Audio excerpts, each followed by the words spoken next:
Hello बच्चों, आप लोगों को टेंथ क्लास का लेसन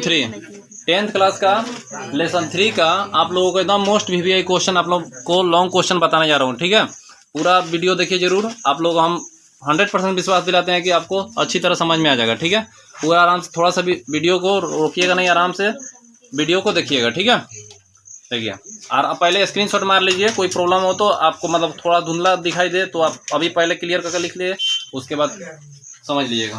ठीक है, पहला क्वेश्चन है, एक तरफा अनुमान व्यवस्था क्या थी? एक तरफा समझते ही है ना। एक तरफा मतलब होता है क्या? मतलब एक अमीर आदमी एक गरीब आदमी क्या हो, एक तरफा हो गया, हुआ ना। एक अमीर आदमी एक गरीब आदमी क्या हुआ, एक तरफा हो गया। ठीक है, तो यहाँ पर बोल रहा है एक तरफा अनुबंध व्यवस्था एक तरह की बंधुआ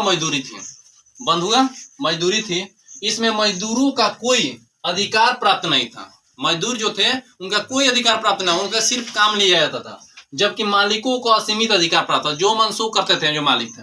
ठीक है, रबर बागानों में किए खेतों में मजदूरों को एक तरफा अनुबंध व्यवस्था पर काम लिया जाता था। मतलब एक तरफा अनुबंध व्यवस्था पर मतलब क्या हुआ, रबर के जो बागान में उसमें खेती करने वाले मजदूर थे उन पर उनसे मालिक जो थे मनमौजी जितना देर काम करवाते थे। ठीक है ना, तो एक तरफा अनुबंध व्यवस्था हो गया। ठीक है, एक तरफा अनुबंध व्यवस्था क्या हुआ, अमीर आदमी गरीब आदमी, मालिक आदमी जो श्रमिक लोग हैं उनसे मन चाहा जितना मन तितना काम करवाते हैं, और वो अपना मन से जो मन चाहे वो करते हैं। ठीक है, एक तो वही एक तरफा अनुबंध व्यवस्था हुआ। ठीक है, बाओदाई कौन था? बाओदाई हिंद चीन का एक द्वीप नाम का शासक था। ये क्या है? शासक है। बाओदाई कौन है? एक शासक है। ठीक है, हिंद चीन बताएंगे क्या? हिंद चीन क्षेत्र है वो। ठीक है, कौन कौन क्षेत्र आता है? हिंद और चीन के बीच में एरिया जो क्षेत्र होता है हिंद चीन बोलते हैं। ठीक है, तो हिंद चीन एक द्वीप नाम का एक शासक था, जिसमें फ्रांस तथा अमेरिका का समर्थन प्राप्त था। किसका समर्थन? फ्रांस और अमेरिका का समर्थन प्राप्त था।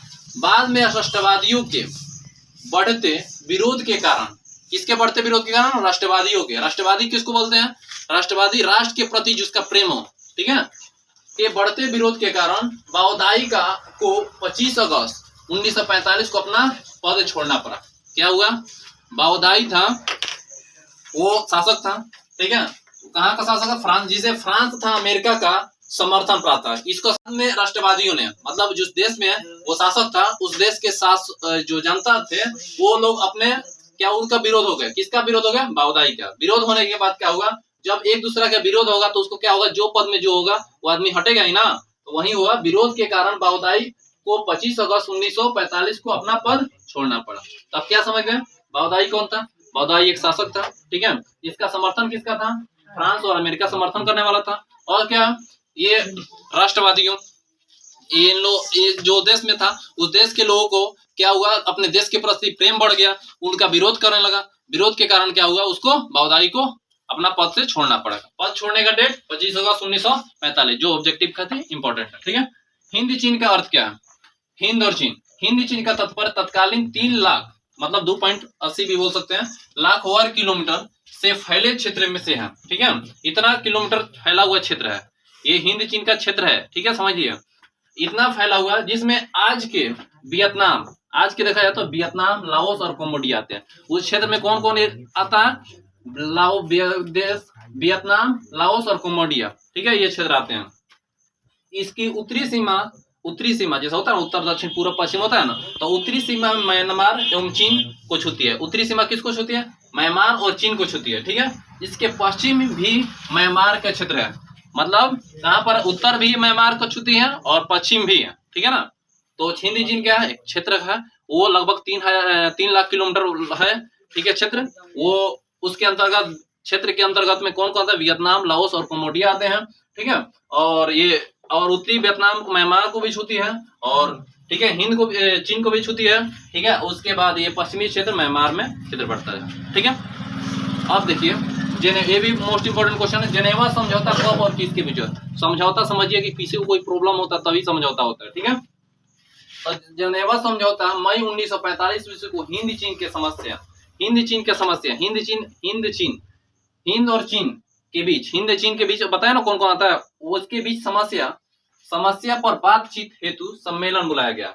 हिंद चीन के अंतर्गत जितना एरिया था उस पर कोई समस्या था, उस क्षेत्र के अंतर्गत समस्या था, उस समस्या को समाधान करने के लिए उस पर सम्मेलन बुलाया गया, जिसे जनेवा समझौता के नाम से जाना था। समझ में आया? जनेवा समझौता है, यह समझौता फ्रांस और वियतनाम के बीच हुआ। ठीक है, ये किसके बीच हुआ? फ्रांस और वियतनाम के बीच हुआ। ठीक है ना? किस मैटर पर हुआ था? हिंद चीन के एरिया पर कोई डिस्कस करना था, कोई प्रॉब्लम था। ठीक है ना? उस समझौता को, ठीक है, तो जनेवा समझौता कब और किसके बीच हुआ? तो जनेवा समझौता कब और किसको, तो कब हुआ? जनेवा समझौता मई 1945 को हुआ। किसके किस बीच हुआ? फ्रांस और वियतनाम के बीच हुआ। ठीक है, और बाकी उसमें थोड़ा सा एक्स्ट्रा है, समझ ही सकते हैं। हिंद चीन में सम्मेलन बुलाया गया, जनेवा समझौता के नाम से जाना जाता है। यह समझौता फ्रांस और वियतनाम के बीच हुआ। ठीक है, तो आप लोग का एकदम चारों मोस्ट बीपीआई क्वेश्चन, ये हिस्ट्री का लेसन 3 का मोस्ट इंपोर्टेंट क्वेश्चन है। ठीक है, ठीक है, आराम से देख लीजिए, समझ लीजिए, लिख लीजिए। ठीक है, और चैनल को नए हो तो शेयर कर दीजिए। धन्यवाद।